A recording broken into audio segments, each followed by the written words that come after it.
Guys ওই যে শেখু ওখানে বিচুরি কাটছে, শেখুকে একটু দেখাও গাইস। এই যে শেখু, একটু আপনি হাই বলবেন দিদি, আপনি মমতা দিদি।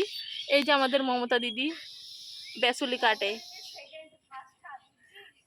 হ্যাঁ ডাইন হাত, বাউ হাত না, তুই আমার বাউ হাত। টকি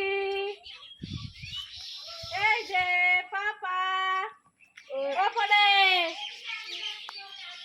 এই যে ও টায়ার পাতা এই যে শেখু বাচ্চা লাগবে না, শেখু না এই যে বাবা, এই কুত্তা চুপ কর। টাটা এই যে ওপরে এই যে ও পড়বো দেখবি এই যে এই গাছের জন্য দেখতে পাচ্ছে না, গাছের পাতা সবুজ গাছের পাতা। এই ছাতা নাও।